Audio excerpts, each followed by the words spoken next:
নমস্কাৰ স্বাগতম এতিয়াৰ বাতৰিলৈ ষ্টুডিঅ'ত মই প্ৰাঞ্জল নিউ বঙাইগাঁও ষ্টেচনত পিষ্টল উদ্ধাৰ হৈছে উজনিমুৱা কামাখ্যা কেপিটেল এক্সপ্ৰেছৰ পৰা জব্দ দুটা হস্তনিৰ্মিত পিষ্টল সহ 10 জাই সক্ৰিয় গুলি কামাখ্যা কেপিটেল এক্সপ্ৰেছৰ S2 ডবাৰ পৰা উদ্ধাৰ পিষ্টল দুটা ৰেল আৰক্ষীৰ অভিযানত জব্দ হয় অস্ত্ৰ শস্ত্ৰখিনি বিহাৰৰ পৰা কোনো দুৰ্বৃত্তই কঢ়িয়াই অনাৰ তথ্য লাভ কৰিছিল আৰক্ষীয়ে এই ঘটনা সন্দৰ্ভত ৰেল আৰক্ষীয়ে অব্যাহত ৰাখিছে তদন্ত দুৰ্বৃত্তক বিচাৰি আৰক্ষীৰ অভিযান অব্যাহত আছে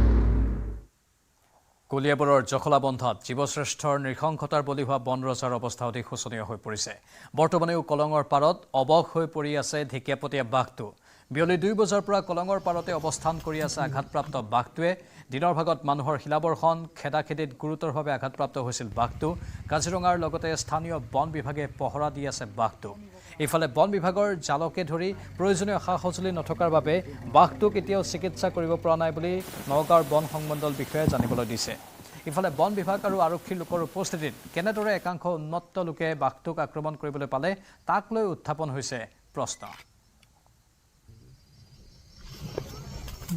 ট্ৰিটমেণ্ট কৰিব কাৰণে আমি কৰিব লাগিব না তথাপি মুভমেণ্টটো আছে ডিফাৰেণ্টলি ট্ৰিটমেণ্টৰ কাৰণে আমি কি কৰিব লাগিব ডক্টৰৰ আমাৰ নিৰ্দেশত ভেটেনাৰী ডক্টৰৰ নিৰ্দেশত ৰেস্কিউ চেণ্টাৰত যদি লৈ যাওঁ বা এইটো এটা আছে আমি এইটো চেষ্টা কৰি চাওঁ মুভমেণ্টটো হৈ আছে এইটো ৰেষ্টে কৰি আছে দিনতো ৰেষ্ট পোৱা নাই বাঘটো তাৰ নৰ্মেল শ্লিপিং পজিশ্যনতো আছে এতিয়া চোৱা গৈছে তো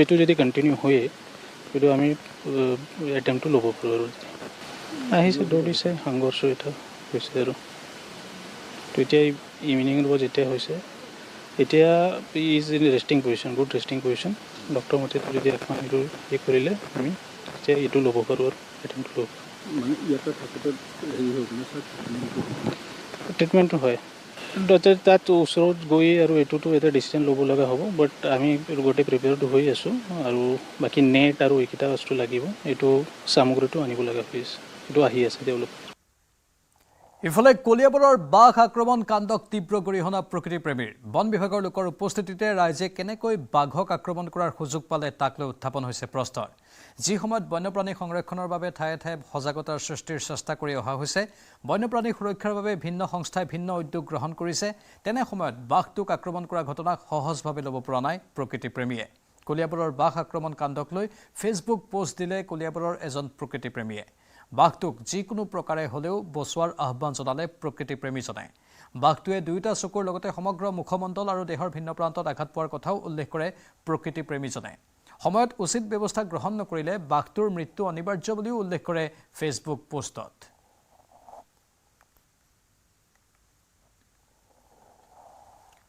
কলিয়াবৰত সকলোকে আতংকিত কৰি ৰখা বনৰজাৰ হ'ল নগুৰনাকতি অনবৰতে বাঘৰ ভয়ত সন্ত্ৰস্ত হৈ থকা ৰাইজে বাঘটোক দেখা মাত্ৰকে উপৰ্যপৰি আক্ৰমণ কৰিলে শিল মাটিৰ চপৰাৰে অসহায় বন বিভাগে না বাঘ খেদিব পাৰিছে না বাঘক মানুহৰ কবলৰ পৰা ৰক্ষা কৰিব পাৰিছে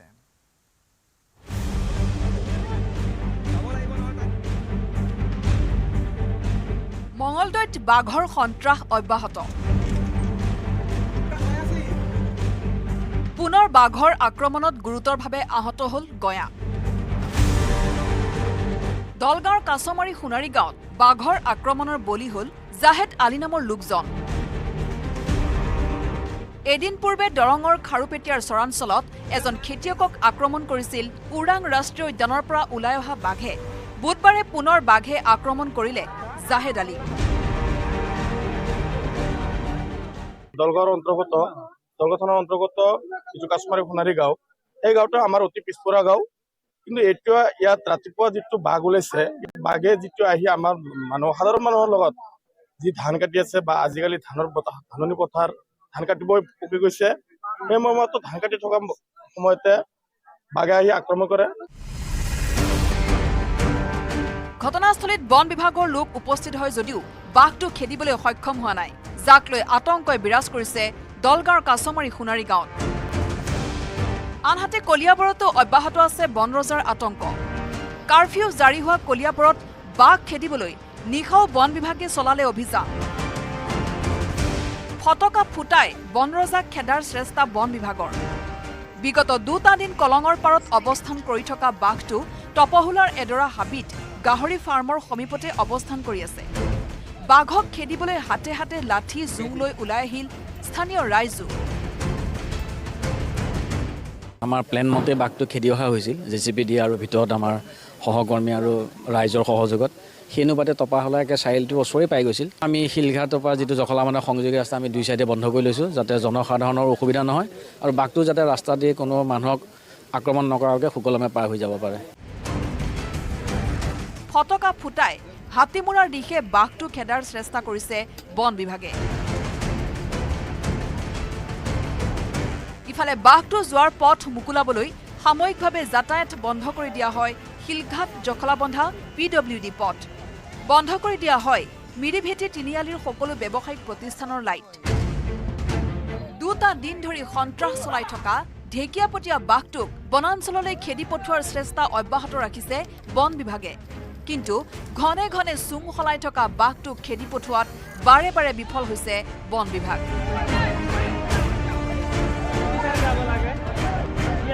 মঙলদৈৰ পৰা নৱজ্যোতি মহন্ত আৰু কলিয়াবৰৰ পৰা দিবাকৰ দাসৰ report, news 18 Assam north east.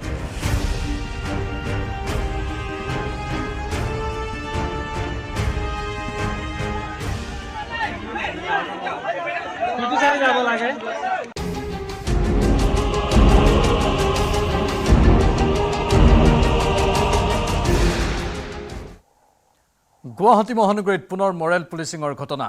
কাহিলীপাৰাৰ পাছত পাঞ্জাবাৰীত এবাৰ মৰেল পুলিচিং। মোবাইল চুৰিৰ সন্দেহত এজন যুৱকক নিৰ্মম প্ৰহাৰ একাংশৰ। চৰ গুৰ ঘোচা লাঠিৰে আক্ৰমণ যুৱকজনক। আৰক্ষীয়ে ঘটনাস্থলীৰ পৰা উদ্ধাৰ কৰে যুৱকজনক। সংকটজনক অৱস্থাত যুৱকজনক GMCHত ভৰ্তি কৰোৱা হয়। শ্ৰীমন্ত শংকৰদেৱ কলাক্ষেত্ৰৰ সন্মুখত এই বৰ্বৰ কাণ্ড সংঘটিত হয়।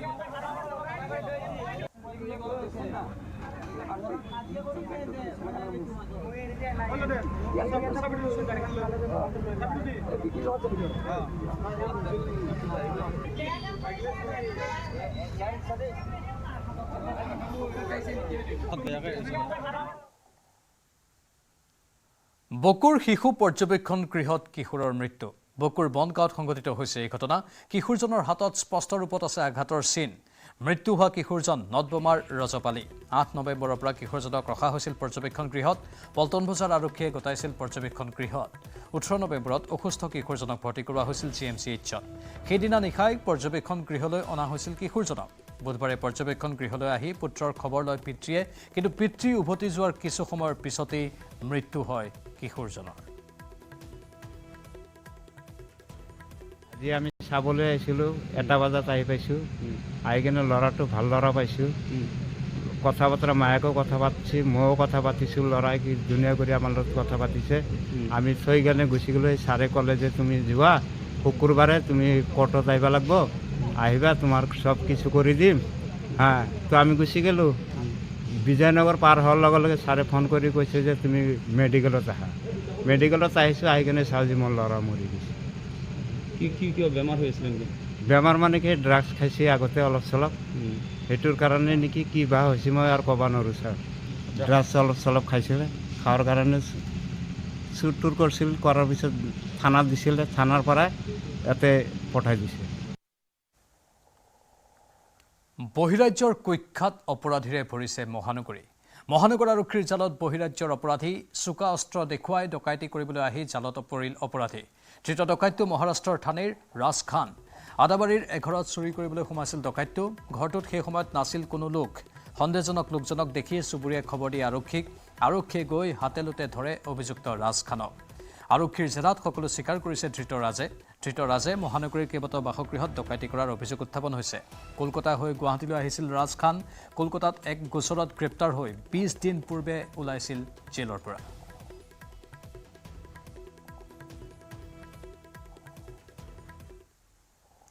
এবাৰ হাজোত ধন দাবী কৰিবলৈ আহি ৰাইজৰ হাতত আটক হ'ল জাতীয় সংগঠনৰ নেতা। হাজোৰ চেঁচামুখ ৰাস মহোৎসৱত ধন দাবী কৰিবলৈ আহিছিল ঋতুৰাজ শইকীয়া নামৰ যুৱকজন। অসমীয়া যুৱ মঞ্চ নামৰ সংগঠনৰ হৈ ৰাস উদযাপন সমিতিৰ সাধাৰণ সম্পাদকক ধন দাবী কৰিবলৈ আহিছিল ঋতুৰাজ শইকীয়া। অধিৱেশনৰ নাম লৈ 1 লাখ টকা দাবী কৰিছিল ঋতুৰাজে। পংকজ গগৈ নামৰ এজন নেতাৰ নাম লৈ দাবী কৰিছিল ধন। শিৱসাগৰ জিলাৰ নামটি ভেৰাবাৰী গাঁৱত ঘৰ ধৃত ঋতুৰাজ শইকীয়াৰ। পৰৱৰ্তী সময়ত ৰাস উদযাপন সমিতিয়ে ধৃত যুৱকজনক গতাই দিয়ে হাজোৱা আৰক্ষীক। মই ক'লোঁ যে অসমীয়া যুৱ মঞ্চ মইতো চিনি পোৱা নাই, অসমত 100টাৰ ওপৰত সংগঠন হৈছে, এইটো কেনেকৈ জানিম? অসমীয়া যুৱ মঞ্চ বোলে কেতিয়া জন্ম পাইছে বোলে 2005। দাদা আমাৰ অধিৱেশন আছে 25 ডিচেম্বৰত, আপুনি কিবা এটা সহায় কৰিব লাগে। কি সহায়? ক'ৰ পৰা পালে মোৰ নাম্বাৰটো? যে পংকজ গগৈয়ে কৈছে আপোনাৰ নাম্বাৰটো দিছে, বোলে কি সহায় কৰিব দিছে? মই ভাবিছোঁ 5-6 হাজাৰ কিবা এটা দিব লাগিব আৰু। কৈছে নহয় আপুনি পাৰিলে 1 লাখমান টকা সহায় কৰক। মোৰ লগত এতিয়া পংকজ গগৈ আমাৰ ইয়াত নাথাকে, কিন্তু মই সুধিছোঁ পংকজ গগৈ তোমালোকৰ কি বোলে আমাৰ সংগঠনৰ বোলে তেওঁলোকৰ সংগঠনৰ চেঁচামুখৰ কিবা সদস্য, তেওঁক আহিব দিয়া। তেওঁ অলপ ব্যস্ত আছে, আহিব নোৱাৰে, আপুনি 1 লাখমান টকা কিবা এটা যেনে তেনে অধিৱেশনৰ কাৰণে মেনেজ কৰি দিব দিছে। ৰাসৰ ছেক্ৰেটাৰী হিচাপে মেনেজ কৰিব দিছে। সেনেকৈ কৈছে যে ৰাসৰ আপুনি ছেক্ৰেটাৰী, গতিকে আপুনি পাৰিব, আপোনাৰ বোলে পিছত আহিল। তাৰপিছত মই ভাবিলোঁ যদি 1000-2000 হ'লে বেলেগ আছিল, 1 লাখ টকা সুধিছে যেতিয়া এইটো নিশ্চয় দুষ্ট চক্ৰ হ'ব পাৰে। মই ধুনীয়াকৈ তেওঁলোকক কৈছোঁ 10-20 হাজাৰ টকা কমাই দিম, কিবাকৈ মিলাবা, মই এড্ৰেছ এটা দিছোঁ, মই তাত আছোঁ, আহা। মই মাতিছোঁ, মোৰ টাৰ্গেটটো পইচা দিয়া নহয়, মই টাৰ্গেটটো ধৰা। গতিকে মই অকলে আছোঁ, ভাবিছোঁ মই অকলে ধৰিব যাতে তেওঁলোক বা কোন আহিছে। মই তেতিয়া 2-এজনৰ সদস্যক কৈছোঁ সাক্ষী লাগিব, মই ভয় কৰা নাই, তোমালোক পাৰিলে আহি থাকা। তাৰপিছত তেওঁ আহিলে, তেওঁক মই ক'লোঁ যে কি পইচা লাগে, কি অধিৱেশন, কিবা 25 ডিচেম্বৰত কিবা অধিৱেশন আছে। তাৰপিছত মই তেওঁক বহুৱাই লৈ তেওঁক কৈছোঁ কাণত ধৰা, ইয়াত বহা, তোমাৰ প্ৰেচিডেণ্টক মাতা, পংকজ গগৈক মাতা, মই পইচা দিম, কি কাৰণত দিব লাগে, তোমালোকৰ অধিৱেশন কি।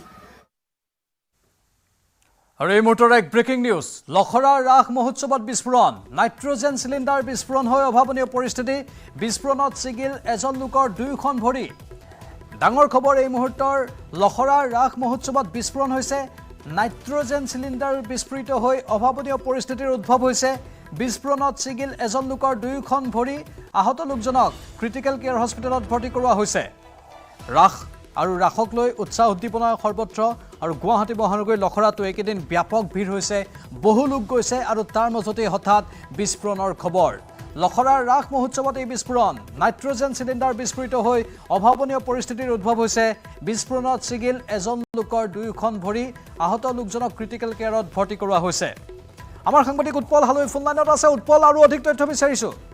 হয় চাওক, ৰাজধানী চহৰ গুৱাহাটী মহানগৰীৰ সমান্তৰালভাৱে ৰাজ্যৰ বিভিন্ন প্ৰান্তত ৰাস মহোৎসৱ চলি আছে, আৰু সেই আনন্দ উল্লাহৰ মাজতে গুৱাহাটী মহানগৰীৰ যি দক্ষিণ গুৱাহাটীৰ ৰাস উৎসৱ উদযাপন সমিতি আছে, বিশেষকৈ লখৰাত আজিৰ দিনটো যদি চোৱা যায় প্ৰায় 20,000তকৈ অধিক লোক সমাগম হৈছিলে। আৰু ঠিক এতিয়াৰ পৰা 15 মিনিট পূৰ্বে এটা বিস্ফোৰণৰ শব্দত এই গোটেই অঞ্চল কম্পমান হৈছিলে, আৰু সকলো লোকে দৌৰা দৌৰি কৰি সেই স্থানলৈকে গৈছিলে। পৰৱৰ্তী পৰ্যায়ত পোহৰলৈকে আহিলে যে সেই স্থানতে এজন লোকৰ ভৰি 2খন নাই, আৰু আন এজন লোক এতিয়াও কিছু সন্ধানী হৈ থকাৰ তথ্য লাভ কৰিছো। আৰু সমান্তৰালভাৱে সেই লোক ভৰি 2খন কিন্তু কোন স্থানত পৰিছে, ক'ত পৰিছে এতিয়াও বিচাৰি পোৱা নাই। আৰু হাইড্ৰজেনৰ বেলুন ফুলাই থকা বুলি গম পোৱা গৈছিলে।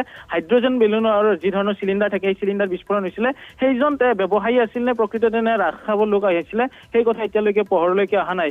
যি ধৰণৰ ৰাসৰ ভিতৰচত প্ৰৱেশ কৰাৰ লগে লগে যদি বিৱৰণ দিওঁ, তেতিয়াহ'লে উল্লেখ কৰিম যে 27 নম্বৰ ৰাষ্ট্ৰীয় ঘাইপথৰ পৰা বাওঁফালে, যদি আমি খানাপাৰাৰ পৰা আহোঁ, বাওঁফালে প্ৰৱেশ কৰাৰ দ্বাৰতে যিখন মূল গেট আছে, মূল গেটৰ সন্মুখতে তেখেতসকলে দোকান দিছিলে, আৰু সেই স্থানত যথেষ্ট লোকৰ ভিৰ হৈছিলে। আৰু নিশা হৈ অহাৰ লগে লগে সকলোৱে বেলুনৰ প্ৰতি আকৰ্ষিত হৈছিলে আৰু বেলুন ক্ৰয় কৰিব গৈছিলে। বেলুন ক্ৰয় কৰিব যোৱা লোক নে বিক্ৰেতা নে তেওঁ বেপাৰী আছিলে, ব্যৱসায়ী আছিলে, সেয়া এতিয়ালৈকে পোহৰলৈ অহা নাই। ততাতৈয়াকৈ বশিষ্ঠ আৰক্ষী, গড়চুক আৰক্ষী আৰু যান বাহন আৰক্ষীৰ নেতৃত্বত আৰু ৰাস কমিটিৰ সহযোগত লগে লগে ক্ৰিটিকেল কেয়াৰ হস্পিটেললৈকে লৈ যোৱা হৈছে। আৰু এই মুহূৰ্তত সেই লোক দুজনৰ যি 2খন ভৰি ছিঙি ৰৈছে, সেই ভৰি 2খন এতিয়ালৈকে বিচাৰি পোৱা নাই, কোন স্থানত পৰিছে, ক'ত পৰিছে বা কলৈ ছিটিকি গৈছে। কিন্তু প্ৰচণ্ড শব্দ ওলাইছিলে, গোটেই এক প্ৰকাৰ লখৰাৰ যিখন ৰাস চলি আছিলে, ৰাসৰ এই মূৰৰ পৰা সেই মূৰলৈকে তীব্ৰ চাউণ্ড ওলাইছিলে। আৰু সেই শব্দত যদি চোৱা যায় এক প্ৰকাৰ জোকাৰি গৈছিলে এই লখৰা অঞ্চল। আৰু প্ৰায় 15 মিনিট পূৰ্বে 10:50 পৰা 55 মিনিটৰ ভিতৰত এইখিনি ঘটনা সংঘটিত হৈছিলে। আৰু 5 মিনিট পিছতে হস্পিটেললৈকে নিয়া হৈছিলে, কিন্তু ভৰি 2খন এতিয়াও বিচাৰি পোৱা নাই। তাৰ বিপৰীতে আৰু এজন লোক সন্ধানী হৈ থকাৰ কথা কিন্তু উল্লেখ কৰা হৈছে যে, আৰু চিলিণ্ডাৰৰ এটা টুকুৰাহে পোৱা গৈছে, বাকীখিনি টুকুৰা ক'ত পৰিল, কলৈকে গ'ল, সেয়া এই মুহূৰ্তত বিচাৰি পোৱা নাই। অগ্নি নিৰ্বাপক বাহিনীৰ লোক আহিছিলে, বাহন আহিছিলে, যিহেতু আজি বহু লোক আহিছিলে, সেই প্ৰৱেশদ্বাৰত কিছু অসুবিধা হৈছিলে।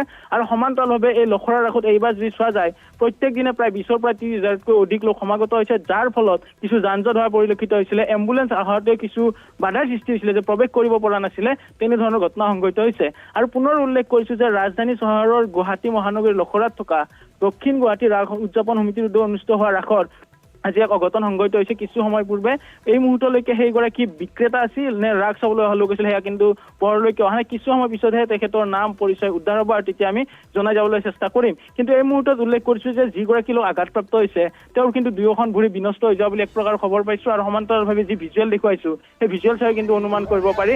আৰু এই স্থানত যদি চোৱা যায় প্ৰত্যেকফালে যদি চোৱা যায় তেজৰ ডোঙা বান্ধি থকা পৰিলক্ষিত হৈছে। প্ৰাঞ্জল, উৎপল, তেজৰ ডোঙা বান্ধি আছে তাত, এই অভাৱনীয় ভিৰ দেখিবলৈ পাইছোঁ। কোনোমতে এম্বুলেন্সখন প্ৰৱেশ কৰি লোকজনক তাৰ পৰা লৈ গৈছে, ক্ৰিটিকেল কেয়াৰত ভৰ্তি কৰাইছে। অতি ভয়ংকৰ খবৰ, নাইট্ৰজেন চিলিণ্ডাৰ বিস্ফোৰিত হৈছে। যি নাইট্ৰজেন চিলিণ্ডাৰ বেলুন ফুলোৱাৰ বাবে ব্যৱহাৰ কৰা হয়, যি গেছ বেলুন থাকে, যি গেছ বেলুন কিনিবলৈ বহু গ্ৰাহক তাত উপস্থিত হয়। কিন্তু উৎপল, আচৰিত ধৰণে জানিব পৰা হোৱা নাই যে সেইজন আচলতে কোনো গ্ৰাহক আছিল নে বিক্ৰেতা আছিল, সেইটো এই মুহূৰ্তলৈকে জানিব পৰা হোৱা নাই। কিন্তু জানিব বিচাৰিছোঁ আন কোনোবা আহত হোৱাৰ কিবা খবৰ আহিছে নেকি? আশে পাশে থকা যিহেতু ভিৰ আছিল, সেই ভিৰৰ মাজত বিস্ফোৰণটো হৈছে। কেৱল এজন ব্যক্তিয়ে আহত হ'ল নে আন কোনোবা আহত হ'ব পাৰে? শস্য প্ৰাঞ্জল, সেই কথা যদি উল্লেখ কৰোঁ যে এজন ব্যক্তি এতিয়া সন্ধানী থকাৰ কথা তাৰ প্ৰত্যক্ষদৰ্শী ওচৰৰ কাষত যিখন দোকান আছিলে সেই দোকানীগৰাকীক এতিয়ালৈকে বিচাৰি পোৱা হোৱা নাই। সেই দোকানীগৰাকীক যদি লগ পোৱা যায় বা বিচাৰি পোৱা যায় তেতিয়াহে প্ৰকৃত কথাটো ওপৰলৈকে আহিব, কোন কোন লোকে আঘাতপ্ৰাপ্ত হ'ল। যিহেতু 15 মিনিট সময়ত এক প্ৰকাৰ সেই অঞ্চলজুৰি যদি চোৱা যায় বিস্ফোৰণৰ শব্দ উলিয়াৰ লগে লগে ইয়াতে ভয়ংকৰ পৰিৱেশৰ সৃষ্টি হৈছিলে। যোনে যিফালে পাৰে সিফালে দৌৰা দৌৰি কৰিছিলে। সেই উৎসুকতা আছিলে যে সেই কোন স্থানৰ পৰা শব্দ আহিছিলে, কিছু লোকে সেই উৎসুকতাৰ ফালে দৌৰাইছিলে আৰু কিছু লোকে যি চোৱা যায় এই যিগৰাকী লোক আঘাতপ্ৰাপ্ত লোকগৰাকী পৰি ৰৈছিলে তেওঁক দাঙি নি হস্পিটেললৈ নিয়াৰ বাবে চেষ্টা কৰিছিলে, কিন্তু দাঙি নিব নোৱাৰিলে যিহেতু দুয়োখন ভৰি নাছিলে। পৰৱৰ্তী পৰ্যায়ত তেজৰ এক প্ৰকাৰ ডোঙা বান্ধি গৈছে সেই অঞ্চলজুৰি আৰু হয়তো অধিক লোক আঘাতপ্ৰাপ্ত হোৱাৰ সম্ভাৱনা আছে। যিহেতু এজন লোকে আঘাতপ্ৰাপ্ত নহয়, কাৰণ গোটেই ঘটনা যদি চোৱা যায় যিহেতু ৰাসত বহু সংখ্যক লোক আহিছিলে, হয়তো কোনো লোকে আঘাতপ্ৰাপ্ত হ'লেও সেই স্থানৰ পৰা পূৰ্বে হয়তো হস্পিটেলত ভৰ্তি হ'ব পাৰে যদি প্ৰাথমিকভাৱে আঘাতপ্ৰাপ্ত হৈছে। কিন্তু যদি মেজৰভাৱে আঘাতপ্ৰাপ্ত এজনকে দেখিবলৈ পোৱা গৈছে, যিগৰাকীৰ দুখন ভৰিয়ে যদি চোৱা যায় এই মুহূৰ্তলৈকে দেখি যি ধৰণৰ দৃশ্য আহি পৰিছে সেইসমূহ দৃশ্য চালে ইতিমধ্যে সামাজিক মাধ্যমতে হওক বা সকলো দিশে হওক সকলো ফালে ভিডিঅ' ভাইৰেল হৈ পৰিছে। যিফালে চোৱা যায় বিশেষকৈ দুখন ভৰি নোহোৱা লোকজনৰ, তাৰ বিপৰীতে কোন কোনে কিমান দুখ পালে সেয়া কিন্তু এই মুহূৰ্তলৈকে পোহৰলৈকে অহা নাই। নিশ্চিতভাৱে ক'ব পাৰি যে এজন লোকে আঘাতপ্ৰাপ্ত হোৱা নাই। এই গোটেই ঘটনাত যদি চোৱা যায় হয়তো 3 পৰা 4জন লোক আঘাতপ্ৰাপ্ত হ'ব পাৰে। যদি গ্ৰাহক আছিলে এজন গ্ৰাহক বুলি ধৰিলো তেতিয়াহ'লে ব্যৱসায়ীজন কলৈ গ'ল, যদি ব্যৱসায়ী আছিলে সন্মুখত গ্ৰাহক আছিলে। আজি ৰাস বুলি যদি চোৱা যায় বহু লোক আহিছিলে আৰু যি ধৰণৰ দৃশ্যসমূহ দেখিছে দৃশ্য চাই অনুমান কৰিব পাৰিছে যে কিমান লোক সমাগত হৈছে। প্ৰত্যেক দিনে 20ৰ পৰা 30,000 লোক সমাগত হৈছে আৰু আজি 6ষ্ঠ দিন 15 তাৰিখৰ পৰা অনুষ্ঠিত হৈছিলে ৰাসখন আৰু আজি হৈছে আপোনাৰ প্ৰায় 21, 19, 20 তাৰিখ আৰু এনেধৰণৰ 5-6 দিনৰ ভিতৰতে বহু লোক আহিছিলে আৰু প্ৰত্যেক দিনে লোকে ভিৰ কৰিছিলে। সন্মুখ ভাগত প্ৰৱেশদ্বাৰত যিসমূহ এই ধৰণৰ নাইট্ৰজেন গেছ ভৰা বেলুন থাকে সেই বিক্ৰী কৰি আছিলে। উৎপল, আপুনি লাইনত থাকক আমাৰ সৈতে। স্থানীয় এজন লোক টিকেন ডেকা ডাঙৰীয়া আমাৰ সৈতে ফোন লাইনত আছে। ডাঙৰীয়া, আপুনি প্ৰত্যক্ষ কৰিছিল ঘটনা, কি হৈছিল আচলতে এবাৰ বৰ্ণনাখিনি যদি আগবঢ়ায়। যিটো আমাৰ ৰাসৰ মুখ্য প্ৰৱেশদ্বাৰ, হয়, প্ৰৱেশদ্বাৰৰ পৰা 20 মিটাৰমান হেৰিত ওচৰতে গেছ বেলুন যে থাকে, হয়, গেছ বেলুনৰ চিলিণ্ডাৰটো বাজ হৈ গ'ল। বাজ হোৱাৰ ফলত যিজন বেপাৰী আছিলে সেই বেপাৰীজনৰ ভৰিত আঘাতপ্ৰাপ্ত, মানে তেখেতৰ ভৰিৰ মাংস ওলাই গৈছে আৰু ততাতৈয়াকৈ তেখেতক এম্বুলেঞ্চেৰে মেডিকেললৈ নিয়া হ'ল। আৰু ইয়াতে আমাৰ ৰাসস্থলীত যিবিলাক ভক্ত আছিলে তেখেতসকলৰ কোনো ক্ষয় ক্ষতি হোৱা নাই। সেই বিক্ৰেতাজন অকলে আছিল নে তেওঁৰ আশে পাশেতো মানুহ আছিল? আশে পাশে মানুহ আছিলে। তেখেতে চিলিণ্ডাৰটো দুভৰিৰ মাজত ৰাখিছিলে আৰু ওচৰতে আমাৰ যিটো নেকি GMC ডাষ্টবিন, সেই ডাষ্টবিনটো আছিল। হয়, সেই ডাষ্টবিনটো থকাৰ ফলত তাৰে গেছৰ যিখিনি সামগ্ৰী বাহিৰলৈ ওলাব নোৱাৰি এই ডাষ্টবিনৰ ওচৰতে ৰৈ গ'ল আৰু তেখেতে দুভৰিৰ মাজত চিলিণ্ডাৰটো ৰাখিছিলে। হয় ডাঙৰীয়া, আচলতে এই নাইট্ৰজেন চিলিণ্ডাৰবোৰ যিবোৰ সাধাৰণতে বিভিন্ন আমি মেলা বা আদিত দেখিবলৈ পাওঁ, আচলতে কিমান বিপদজনক হ'ব পাৰে? আপুনি সেই ঘটনা বিষয়ে অলপ ক'ব পাৰিব নেকি? বহুত বিপদজনক। তাতে হাইড্ৰজেন থাকে, যিটো আমি গেছ ৱেল্ডিং কৰাত অক্সিজেনৰ লগত লগ কৰি পেলাই ৱেল্ডিং কৰা যায়। এইটো বহুত বিষাক্ত, বহুত ডেঞ্জাৰাছ। কিন্তু সেইবিলাক এইবাৰ আমি আমাৰ যিখন নেকি ৰাসস্থলীৰ ভিতৰত প্ৰৱেশ কৰিবৰ কাৰণে অনুমতি দিয়া নাই। সেইটো কাৰণে তেখেতে ৰাস্তাতে বহাইছিলে, মানে প্ৰৱেশদ্বাৰৰ কাষতে বহাইছিলে। প্ৰৱেশদ্বাৰৰ পৰা 20 মিটাৰ ভিতৰ ৰাস্তাৰ পৰা সিপাৰে হয় আমাৰ যিটো মেইন প্ৰৱেশদ্বাৰৰ পৰা যিটো ৰাস্তাৰ পৰা বাহিৰত আছিলে এটা তাত জিএমচি ডাষ্টবিন আছে ডাঙৰ ডাষ্টবিন সেই ডাষ্টবিনৰ ওচৰত সেই ব্যক্তিজনৰ নাম জানে নেকি বেপাৰীজনৰ ব্যক্তিজনৰ নাম নাজানো তেখেতৰ কিন্তু আমি যদি আমাৰ ভিতৰত হ'লে সেই ব্যৱস্থাটো বহুত মানে ৰাইজৰ ক্ষতি হ'ল হয় নিশ্চয় মানে আমি ক'ব পাৰোঁ যে কোনোমতে বহু লোকৰ জীৱন ৰক্ষা পৰিছে হয় ধন্যবাদ জনাইছোঁ টিকেন ডেকা ডাঙৰীয়া কিছু ভাষ্যও আহি আছে আমি ভাষ্য শুনাবলৈ চেষ্টা কৰিম চাউণ্ডটো হৈছে তেতিয়া ক'লে চিলিণ্ডাৰটো ফুটিছে তেতিয়া আমি চাবলৈ আহিছোঁতো মানুহ দুটা ভৰি নাই আৰু এটা মানুহ যেতিয়া আহি পেলাই ইয়াত অকণমান এই কিবা নাম চাম গম পাইছে নেকি নাম চাম গম পোৱা নাই একেবাৰে বেয়া অৱস্থা বুলি ক'ব নোৱাৰে ভৰি দুটা নাই চিলিণ্ডাৰ কোনোবাই কৈছে মানে আপোনাৰ এই যিটো বেলুন ফুলোৱা চিলিণ্ডাৰ তেনেকুৱা বুলি কৈছে নাইট্ৰজেন আমাৰ দোকানখনত তাৰপিছত লাগি গ'ল কিবা হৈ গ'ল পৰি গ'ল আমি ইয়াত এনেকৈ দোকানে থাকোঁতে গমেই নাপালোঁ গেছ চিলিণ্ডাৰ ফুটিলে বোলে ভৰি একেবাৰে ছিঙি গ'ল নেকি ছিঙি গ'ল বুলি কৈছে আমি দেখা নাই ভয়তে কিবা নাম চাম কিবা গম পাই নেকি গমেই নাপাওঁ আৰু ইতিমধ্যেই আমি টিকেন ডেকা ডাঙৰীয়াৰ পৰা বহুখিনি তথ্য পালোঁ তেওঁ কৈছে ভৰিৰ মাজত সেই চিলিণ্ডাৰটো লৈ আছিল বেপাৰীজনে আৰু যিজন ব্যক্তি আঘাতপ্ৰাপ্ত হৈছে সেইজনেই হৈছে বেপাৰী বেলুন ফুলোৱা আৰু তেওঁৰ দুয়োখন ভৰি ছিঙি গৈছে বুলি কৈছে আৰু তাৎক্ষণিকভাৱে চিকিৎসালয়ত ভৰ্তি কৰা হৈছে আৰু ৰাস উদযাপন সমিতিয়ে ৰাসৰ চৌহদত এনেধৰণৰ কোনো ধৰণৰ বেপাৰ বাণিজ্যৰ অনুমতি দিয়া নাছিল সেয়েহে চৌহদৰ বাহিৰত গেটৰ পৰা 20 মিটাৰমান আঁতৰত তেওঁ এই নিৰ্দিষ্ট বিপণীৰ দোকানখন বিশেষকৈ তাত দিছিলে আৰু তাতেই বেলুনবোৰ বিক্ৰী কৰি আছিলে উৎপল বহুখিনি তথ্য পাইছোঁ আমি তেওঁ এজন বেপাৰী বুলি গম পোৱা গৈছে যিজন আঘাতপ্ৰাপ্ত হৈছে আন লোক আঘাতপ্ৰাপ্ত হোৱা নাই বুলি কৈছে হয় চাওক এই মুহূৰ্তত যি টিকেন ডেকা আছিলে তাৰে সম্পাদক ডাঙৰীয়াৰ সদস্য সেই কমিটিতে উল্লেখ কৰিছে যে নাইট্ৰজেন এইবাৰ প্ৰত্যেকবাৰে নাইট্ৰজেনৰ এই যি ধৰণৰ চিলিণ্ডাৰসমূহ থাকে সেইসমূহ ভিতৰ ভাগত প্ৰৱেশ কৰিবলৈ দিয়া হয় কিন্তু এইবাৰ ভিতৰ ভাগত প্ৰৱেশ কৰিব দিয়া নাছিলে যদিও 20 মিটাৰৰ কথা উল্লেখ কৰিছিলে যে সেই দৃশ্য চালে আপুনি অনুমান কৰিব পাৰিব যে মূল গেটখনৰ সন্মুখ ভাগতে কিন্তু স্থাপন কৰা হৈছিলে এই ধৰণৰ নাইট্ৰজেন গেছ এই যিটো দৃশ্য এই মুহূৰ্তত টেলিভিছনৰ স্ক্ৰীণত চলি আছে যদি সেই দৃশ্যটো চাই আপুনি উল্লেখ দেখিবলৈ পাব য'ত দক্ষিণ গুৱাহাটী সাৰ্বজনীন ৰাস লিখা আছে তাৰ সন্মুখ ভাগতে কিন্তু নাইট্ৰজেনৰ এই ধৰণৰ বেলুনৰ দোকানখন দিয়া হৈছিল আৰু সেই পথছোৱাৰে কিন্তু প্ৰত্যেক দিনে যি চোৱা যে হাজাৰ হাজাৰ লোক প্ৰৱেশ কৰিছিলে আৰু যাৰ ফলত হয়তো সৌভাগ্য আছিলে কোনো লোক আঘাতপ্ৰাপ্ত নহ'ল কিন্তু টিকেন ডেকাই উল্লেখ কৰা ধৰণে যে তেওঁ ভৰি দুখন তাত এতিয়াও পোৱা নাই যে কোন স্থানলৈকে গ'ল কিন্তু সেইগৰাকী ইতিমধ্যে ব্যৱসায়ী বুলি তেখেতে কনফাৰ্মেশ্যন দিছে এক প্ৰকাৰ যে সেইজন ব্যৱসায়ী হয় বুলি আমাৰ ফালৰ পৰা ক'ব পৰা হৈছে যিহেতু তেখেতে এই মুহূৰ্তত স্পষ্ট কৰি দিছে আৰু আমি উল্লেখ কৰিছোঁ যে এইগৰাকী কিন্তু এতিয়া সংকটজনক অৱস্থাত ক্ৰিটিকেল কেয়াৰ হস্পিটেললৈকে প্ৰেৰণ কৰা হৈছে আৰু নাইট্ৰজেন এই ৰাস কমিটিয়ে যি চোৱা যে পূৰ্বৰে পৰা তেখেতসকলে সজাগতা লৈ আহিছিলে প্ৰতিটো ক্ষেত্ৰতে আৰু এইবাৰো সজাগতা লৈ তেখেতসকলে উল্লেখ কৰিছে যে ভিতৰ ভাগত এই ধৰণৰ যিহেতু নাইট্ৰজেনৰ সেই চিলিণ্ডাৰেৰে যদি চোৱা যায় গেছ কাটাৰৰ ব্যৱহাৰ কৰা হয়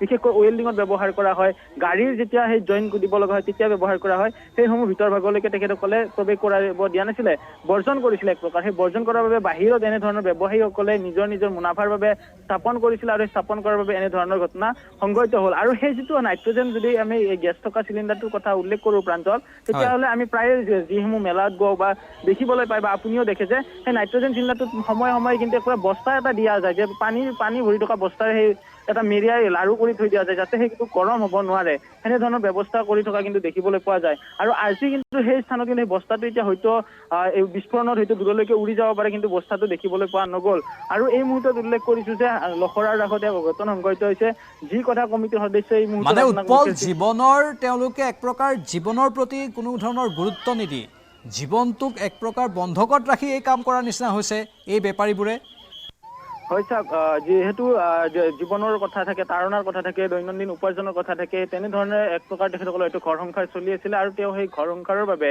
ধন উপাৰ্জনৰ বাবে তেনেধৰণৰ কাম কাজ কৰি আছিলে আৰু কাম কাজৰ উদ্দেশ্যে আহিছিলে কিন্তু কমিটিৰ ফালৰ পৰা কিন্তু বৰ্জন কৰিছিল আৰু আমি যিহেতু ভিতৰ ভাগলৈকে প্ৰৱেশ কৰাটো দেখিছিলোঁ যে এইবাৰ নাইট্ৰজেনৰ যি ধৰণৰ চিলিণ্ডাৰ থাকে ভিতৰ ভাগত কিন্তু সেই ধৰণৰ বেলুন ওলোৱা নাই বাহিৰ ভাগতে সেই ক্ৰয় বিক্ৰয় চলি থকা পৰিলক্ষিত হৈছিলে আৰু বাহিৰৰ যিগৰাকী ব্যৱসায়ী বুলি ইতিমধ্যে উল্লেখ কৰিছে যে ব্যৱসায়ীগৰাকীৰ দুয়োখন ভৰি ছিঙি যোৱাৰ কথা উল্লেখ কৰিছে হয়তো তেওঁ চিলিণ্ডাৰটো মাজতে ৰাখি দিছিলে হেঁচা ৰাখিছিলে আৰু উৎপল কৈছে ভৰিৰ মাজত চিলিণ্ডাৰটো লৈ আছিল আৰু তেনেধৰণেই তাত তেওঁ বেপাৰটো চলাই আছিল অতি ভয়ংকৰ সেই কথা আমি উল্লেখ কৰিছোঁ যে টিকেন ডেকাৰেও সেই কথাই উল্লেখ কৰিছে যে ভৰিৰ মাজত লৈছিলে। আৰু আমি উল্লেখ কৰিছোঁ যে এই ধৰণৰ নাইট্ৰজেন যিসমূহ চিলিণ্ডাৰ থাকে সেই চিলিণ্ডাৰসমূহ যদি চোৱা যায় গৰম বস্তা এটা পানী লৈ পিনে উৎপল ৱেল্ডিঙৰ কামত ব্যৱহাৰ হয় এনেধৰণৰ চিলিণ্ডাৰ, সেয়া দি গেছ সেই চিলিণ্ডাৰেদি বেলুন ফুলোৱা আৰু সেই বেলুনবোৰ এনেধৰণে বিক্ৰী কৰা, তাকো মানুহৰ মাজত প্ৰশাসনে এই বিষয়টো চাব লাগে বুলি নাভাবেনে?